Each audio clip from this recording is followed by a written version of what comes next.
And at to the very minute na tinulak siya paakyat ng eroplano, ilang beses niya sinabi na I want to be tried in a Filipino court before a Filipino judge and a Filipino prosecutor, because he knew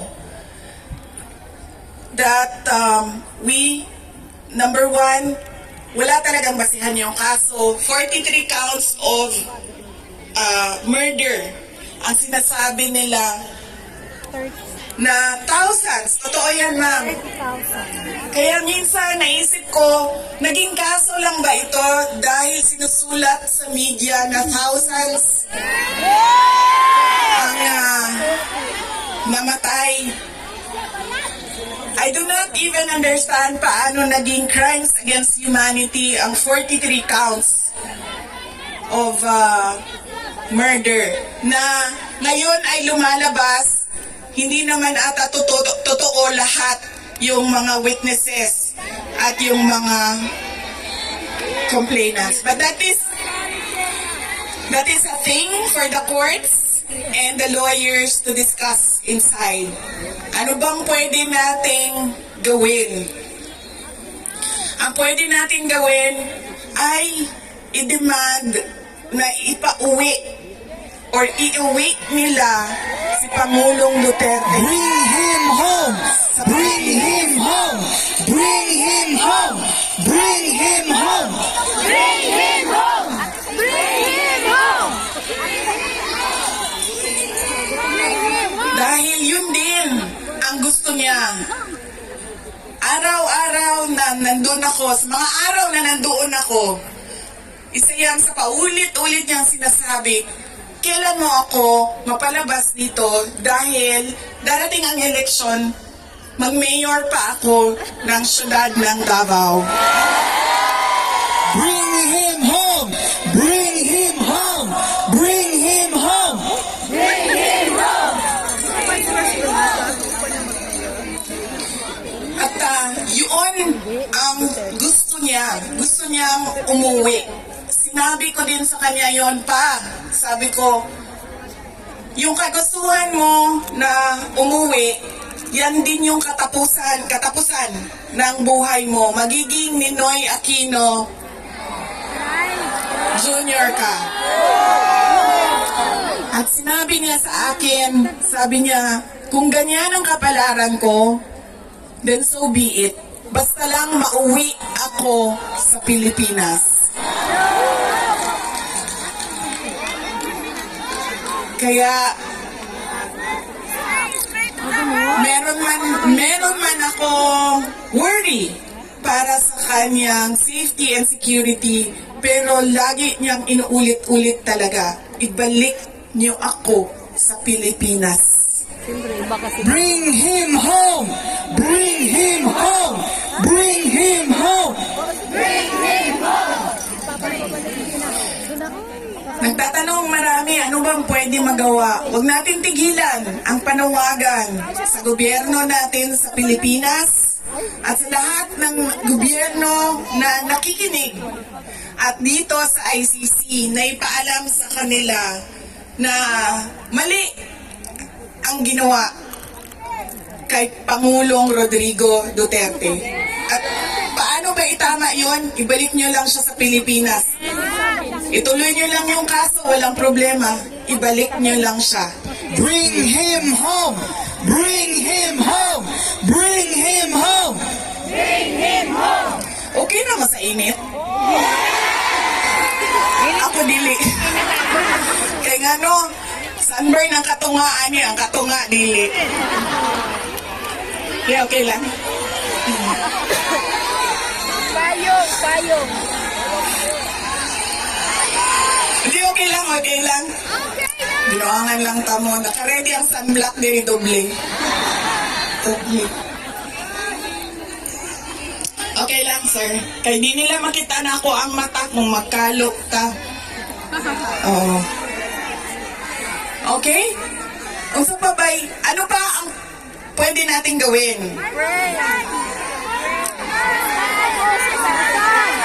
Dasal!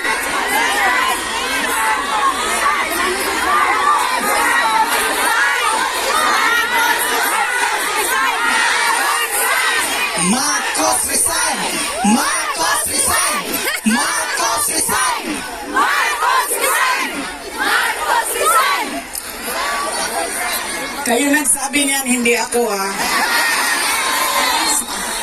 Bukas, suspended na kayong lahat. Nakulong na kayong lahat sa sedition.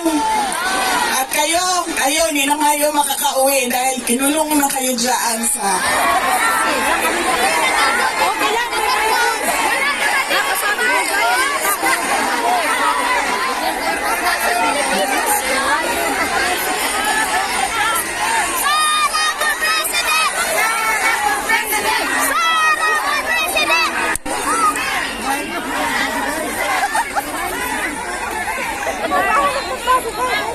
And that relates to transparency and accountability.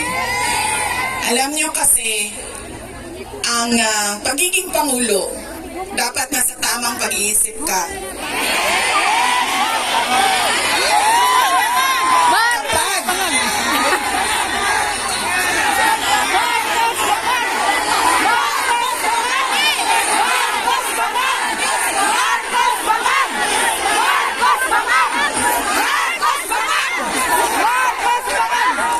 dahil nasa mga polisiya mo at desisyon mo ang kinabukasan ng kabataan at ng bansa. Kaya, yung pagsasabi na hindi mahalaga ang drug test sa aking kapasidad at abilidad na mamuno is tantamount to betrayal of public trust. Yes. Dahil kailangan malaman ng taong bayan na nasa ayos ang iyong Presidente. decision making.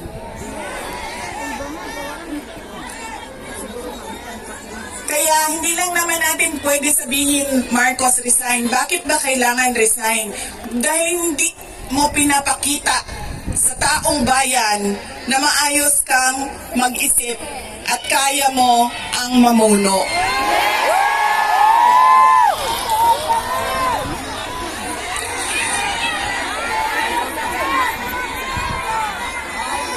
Madaming mga tanong na nasa loob na ng korte. Ang PhilHealth, ang pagkuha ng pondo ng PhilHealth para bang naging pyramiding ang ginawa nila sa budget ba? Kumuha sila ng kulangan pera dito, kumuha sila sa ibang source para isalpak dito, ay nahanapin na naman sa ibang source yung nagiging juggling at parang pyramiding na ang nangyari sa budget. At kung nakikita ninyo at naiintindihan ninyo ang budget, karamihan doon pamigay lang ng mga politiko na tinatawag nating ayuda. Yes. So bad. Ginagawa tayong mga bobo. Ginawang mga tamad yung mga Pilipino. Tumakbo kami sa plataforma ng unity at continuity.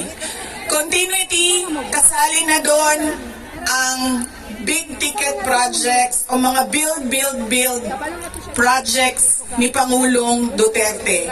Pero wala kayong nakikita ngayon na development Travel ako na. projects.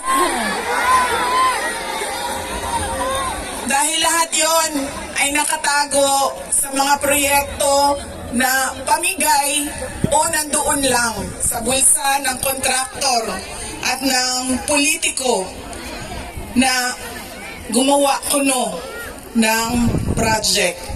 Makikita ninyo na hindi handa ang Kongreso sa paggawa ng budget dahil may mga blanco doon sa enrolled bill na pinasa nila.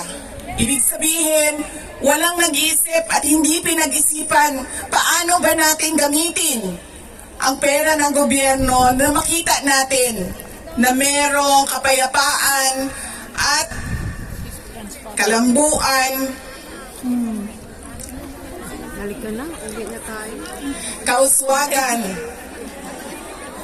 sa ating bayan.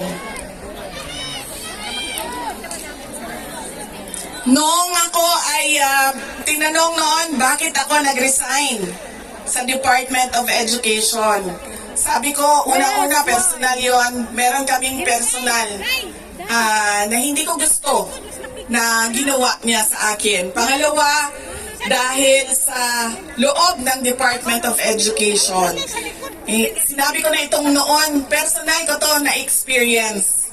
Yung budget ng school building program ng Department of Education, pinaghati-hatian lang sa loob ng House of Representatives. Wow! Noong unang taon, nagawan ko ng paraan. Sabi ko, hindi pwede, sige. Kung yan ang gusto ninyo, yan ang makapagpapasa ng budget. Para magkaroon ng budget ang Department of Education, dadaan pa rin kayo sa validation ng regional offices ng Department of Education. Pag sunod na taon, naisipan na nila kung ano ang gagawin nila at hindi nila ma-deny ito dahil nakikita ninyo sa papel. Kaya wala din kumukontra sa akin dahil nakikita sa papel.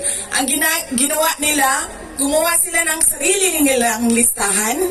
Doon nakikita mo, pinaghati-hatian nila ang school building program at inattach nila sa General Appropriations Bill na sinabmit nila sa Senado. Sinabi namin sa mga senators, nakita nyo ba kung anong ginawa? Sabi nila, oo, nakita namin kung anong ginawa ng House of Representatives. Sabi ko, please, hindi natin masasolve ang problema ng school building program kung ganito lagi ang nangyayari sa budget ng new construction. Meron pang ibang problema sa loob ng budget.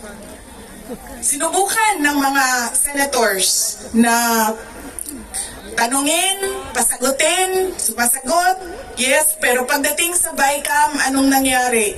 Wala namang totoong BICAM kung saan pinag-uusapan ang paggamit ng pera. Ang desisyon lang na nandun ay kay Zaldico, nung panahon ko, kay Zaldico at kay Martin Romualdez. At diretsong pinapapirma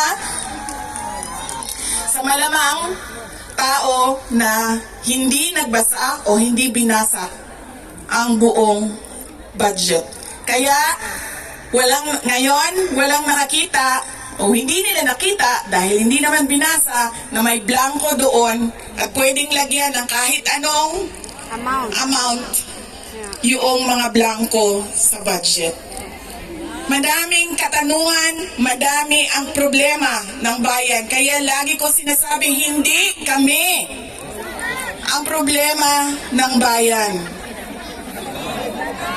Ang problema ng bayan ay ang governance mismo ng Pilipinas.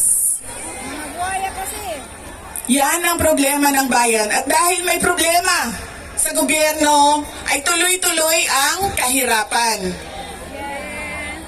doon sa ating bayan. Nakikita nyo yan dahil dumadami ang